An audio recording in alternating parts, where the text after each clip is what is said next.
Hello, this is Mr. Ferreira. I'm going to be talking you through the reducing addiction. So this is the treatment section of the course and specifically the behavioral interventions. And we see that the specification asks us to look at aversion therapy and covert sensitization.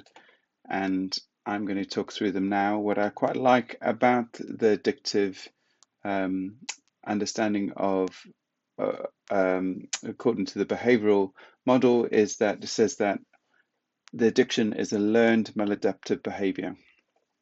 And even though, of course, we can perhaps question some of the legitimacy of this, that how can somebody learn to be addicted to heroin, we have seen how powerful learning can be. But despite that, we can see that this is going to be really important to us because of this process of called unlearned. It's one of the few behavioral interventions where you actually feel that the person has a likely chance that they can actually get better. So if you can unlearn that maladaptive behavior, you can get better. And of course, with the explanations for addiction that we did, we focused on this cue exposure. So of course, what we're going to do is have some kind of therapy that is able to go to those relapse triggers and kind of reprogram them, so to speak, so that the maladaptive behavior becomes unlearned. I also would expect that the first treatment, the aversion therapy, is something that you have some kind of knowledge of, because in the drug therapy section we had a very small section on antabuse, the drug that kind of makes you sick if you drink alcohol, if it mixes with it. Now, this, of course, can be used in your example of aversion therapy, but please take note of the behavioral language that I'm going to use to explain that drug. If it was a biological explanation, as I used it in the drug therapies, you need to focus on the aspect of receiving the drug that makes you sick. The key to aversion therapy is this thing called the aversive stimulant. So in other words, there's going to be something that will be aversive. Aversive being kind of negative, kind of harsh, kind of something we don't want, so it's not going to be rewarding. So of course it could be an electric shock, it could be a drug, it could be a smell or sound or something along those lines. So for example, what we find is that the person potentially decreases their desire for the behavior that's addictive because they associate them with something that's quite unpleasant. Now, I will show you this quick video. I'm not going to show the other videos because it's a classic example. Maybe some of you might have experienced something like this. Come on, only one pack left. I think I'm gonna barf. That's what I wanted to hear. Good job, son.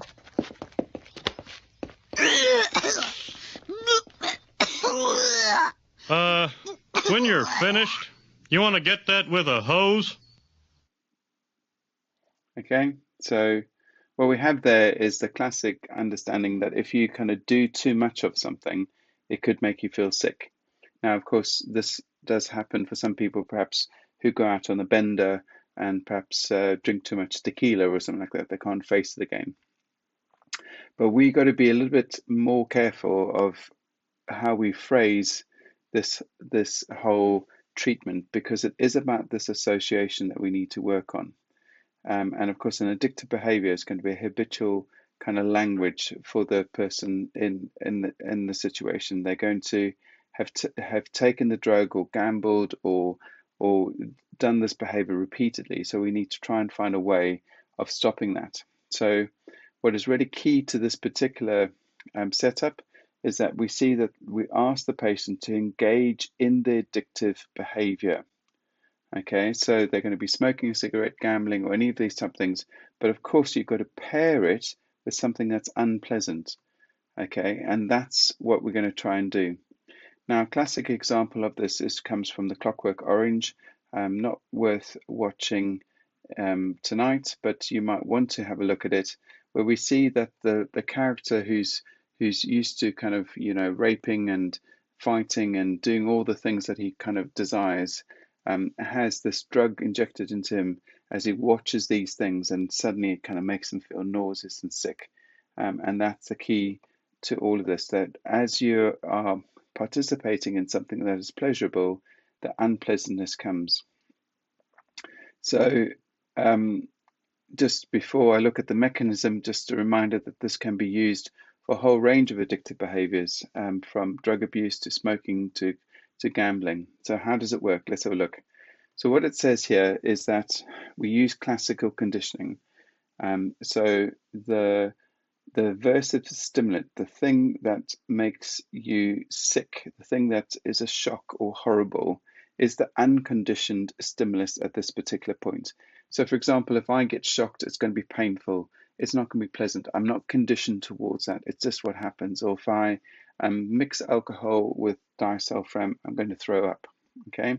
But of course, what I've got to do is if I pair it with the previously enjoyed stimulus like drinking, smoking, things like that, what happens ultimately is that this behavior becomes associated and therefore it becomes conditioned. And as such, if think about it, if every time I went to have a cigarette, I kind of was anticipating the shock or kind of fearful of the shock, or if I drank alcohol and I threw up each time, it would definitely kind of work kind of for me, so to speak, that I will not want to do that behavior anymore. And ultimately, that behavior can be unlearned.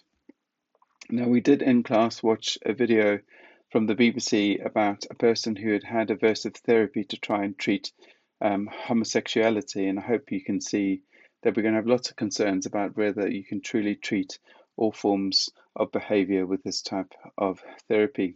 I also hope that you can appreciate if the person is made to be sick or the person is shocked, this is fairly inhumane. So therefore, the second type of treatment that we're going to consider is called covert sensitization. Now, actually, quite ironically, this is exactly the same, but it works on the word covert. And we've heard something similar to this in when we're looking at the evaluation points for smoking called Q reduction therapy. It's exactly the same type of idea. The word here is association, and in fact, you could almost repeat the whole unconditioned stimulus becoming conditioned stimulus notion. But the biggest difference really is that everything in this particular case is going to be in your mind. Okay, so what we do is we have the association is going to be in your mind. So look at this picture, for example. I'm afraid if you are afraid of spiders, it might be something that's quite uncomfortable for you. But if every time I pick up a wine glass and I have this aversion towards spiders and I can imagine the spider on me, and if I can get that association between the wine and the spider, I'm certainly going to it's going to have a negative effect on me. So, as I said, yeah, it's only imagined by the individual. So rather than having actual physical consequences, we got imagined consequences. So you probably think that this is not necessarily the strongest form of treatment, but of course it has its merit. Our minds are incredibly powerful. But of course, what we need to work on is something that will cause considerable discomfort.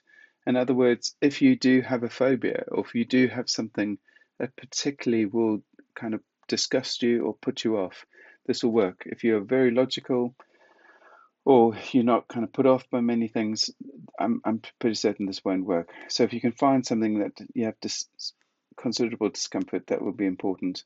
So what we do, like we did for the aversion therapy, you associate this unpleasant sensation with the undesirable behavior. And of course, it leads to the decreased desire in the future. Now, this is just an example. What we often find is the therapist will read from the script. They often use something like hypnotic suggestion or kind of asking you to empty your mind or to clear your mind, think of certain things, and conjure up particular images of them smoking. So what we find here is that they don't participate in the particular behavior, they're just imagining it. And of course, the more vivid that you can get, the better. The graphic detail you can add, if you can add sights, smells, and sounds, hopefully it will work. Now, just a couple of examples of this, things like feces or fat or any of these types of things that could really work towards your advantage as the therapist to help the person give it up. Now, I just need to remind you that the two types of therapy are based on the same behavioral principle. So therefore, even with the covert sensitization, you do need to be able to use the language of how the unconditioned stimulus becomes the conditioned stimulus in order to unlearn the behavior. Now, in terms of evaluation, I haven't looked at the ethics of what it would be like to shock a person. Maybe you can consider this. What I do look at is perhaps the big conceptual picture behind behavioral therapies. With behavioral therapies, of course, we have to ask, is it going to be appropriate and will it be effective? But also we're looking at, can it achieve long-term improvement? And that is potentially the problem. It may not eliminate the behavior, and that's going to be therefore a problem if we use this for the person who's addicted to it. The main thing here is we see that what happens is it is treating the behavior. So in this particular case, Griffith sees it eliminates gambling. However, it's only replaced by something else. And so what we find that with behavioral therapies, we can change people's behavior, but we're still not dealing with kind of the underlying cause and or reasons for the person's addiction. And I think that's truly is problematic. So I also know at this point that I haven't gone on to like a counter or continuation of this. Remember that the conceptual idea is that we have that behavioral therapies will treat the behavior and not the addiction.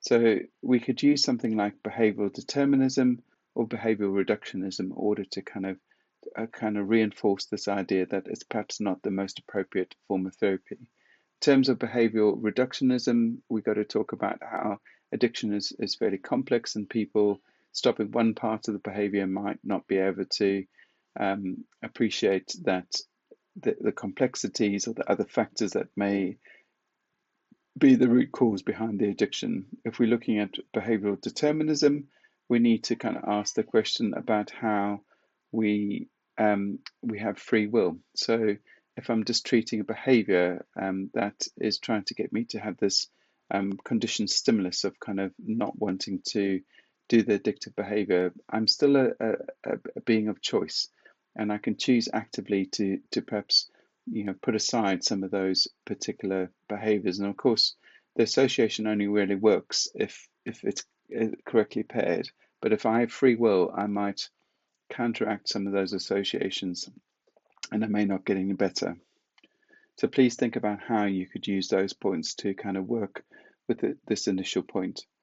However, there has been some research support, which is quite good, and you're going to see it's going to be fairly effective, but it may be limited in its effectiveness. And Kraft did this thing called hypnotic suggestion in order to work on covert sensitization for people who were addicted to cigarettes, to alcohol, and to chocolate. And of course, what you hopefully can pick up from that is things that you kind of put to your face. And what they found quite literally was that they had a lot of success, 90% success with people addicted to chocolate. And so we could say quite simply the research does support that their covert sensitization was, it says here, rapid and effective in eliminating the cravings. Now, what this doesn't look at is long term, and I think that's probably something which we can even counter with Griffiths, this idea that it may not be long term because ultimately people might turn their addiction to something else. Also, it's just simply chocolate addiction and not something like heroin or gambling or something that you might consider as being more serious. There's also another limitation here, is that it's really difficult to measure success. What we often find is we use behavioral therapies with other treatment techniques. And so therefore, what is it that works? It could be a combination. That in itself could be a point that we want to elaborate on, is that how the combination of treatments may actually be appropriate. And added to this particular limitation, I add on another thing. I say furthermore here, is that the treatment objectives may also not be clear. Often with medical kind of treatments, there's this idea that abstinence may actually be the ultimate goal, that somebody who is able to totally abstain from the addictive behavior is the one that gets better. But the reality of it is that there's this sense of being able to control your life. So if you're able to improve your lifestyle, it would be important. Remember, an addict is out of control. And of course, if I can get the addict to be in control, then maybe they're no longer an addict. So I know that these are not long points. It does depend on what type of essay you have. The example I have over here is this outline and evaluate behavioural interventions. So clearly using both your interventions there and trying to elaborate as best as you can in terms of your evaluation points. I hope that you've enjoyed this video and that your revision goes well.